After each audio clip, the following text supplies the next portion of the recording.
करें, क्या हम रुद्राभिषेक घर में भी कर सकते हैं? नहीं कर सकते। घर के अंदर आपकी जो हमारी मूर्तियां होती हैं उनको हम भोग नहीं लगाते हैं। अच्छा, नहीं लगा सकते भोग। क्यों? क्योंकि उनकी हमने प्रॉपर प्राण प्रतिष्ठा नहीं की होती। जिस चीज की प्राण प्रतिष्ठा नहीं है उसके अंदर पावर नहीं है। सिर्फ एक वो अध्यात्म का सोर्स है। अब ये मोबाइल, इसके अंदर सिम मत डालो, 1 करोड़ का फोन लो, सिम मत डालो, काम करेगा?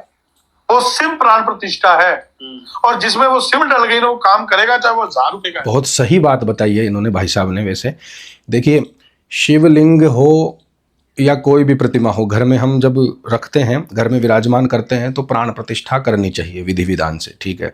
लेकिन ऐसा कहना भी ठीक नहीं है कि घर में अभिषेक नहीं हो सकता है शिवलिंग पर। शिवलिंग का ही अभिषेक थोड़ी है, प्रत्येक मूर्तियों का भी अभिषेक हो सकता है। शिवलिंग का अभिषेक पार्थिव का कर सकते हैं, स्फटिक के शिवलिंग का कर सकते हैं, नर्मदेश्वर भी घर में रखने का विधान हमें प्राप्त होता है, तो अभिषेक तो करना ही पड़ेगा। तो अभिषेक के लिए मना ना करें।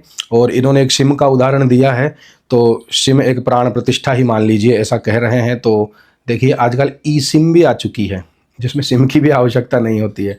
तो जो भौतिक उदाहरण है वो कहीं कहीं जगह ही काम करते हैं, कहीं कहीं जगह नहीं करते हैं। उदाहरण तो ठीक दिया है आपने भैया। और प्रतिष्ठा करने का जो आपने कहा है, बहुत अच्छी बात कही है। यह विधान है, बिना प्रतिष्ठित मूर्ति कभी भी घर में ना रखें।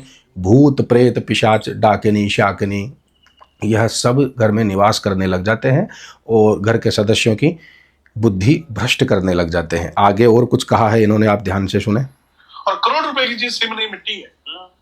मूर्ति ले आओ, शिवलिंग ले आओ, 10 करोड़ की, 10 लाख की, बड़े बड़े पत्थरों की बन रही है आजकल, लोग लेके आते हैं, ठीक है।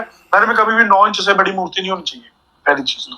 बिल्कुल सही बात। घर पे कभी भी अभिषेक नहीं होना। क्यों? ये गलत बोल रहे हैं। अभिषेक का मतलब कि जो आपकी नेगेटिविटी वो रिमूव करनी है। नहीं नहीं नहीं, अभिषेक का अर्थ यह नहीं होता है कि अपनी नेगेटिविटी दूर करनी है, ऐसा नहीं होता है।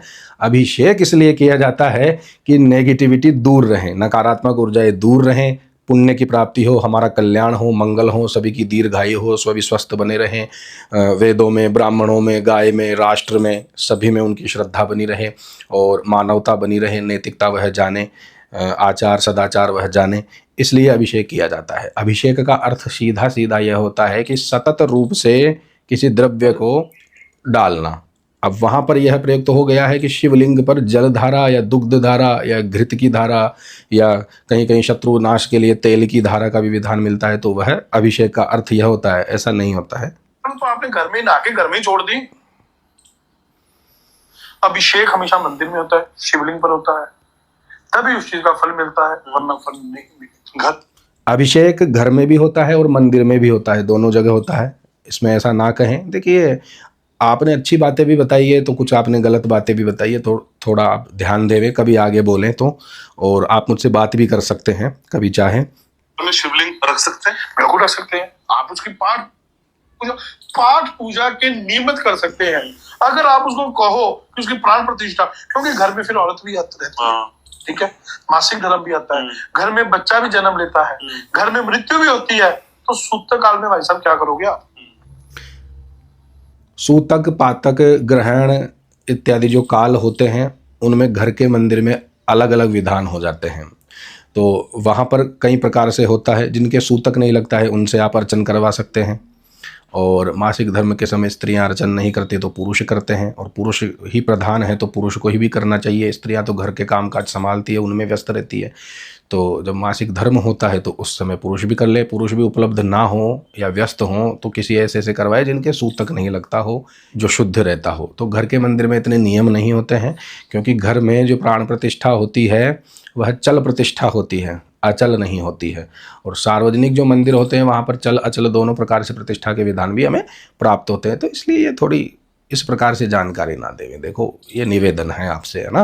बल्कि आपने बहुत अच्छा बताया, बहुत अच्छा लगा। कुछ लोग ऐसा सही भी बोलते हैं, तो बहुत बहुत धन्यवाद आपको भी, और सभी दर्शकों को भी बहुत बहुत धन्यवाद। कमेंट में हर हर महादेव 3 बार अवश्य लिखें। 3 बार का जो सिस्टम है मैं बताऊंगा क्यों कहता हूँ 3 बार लिखें।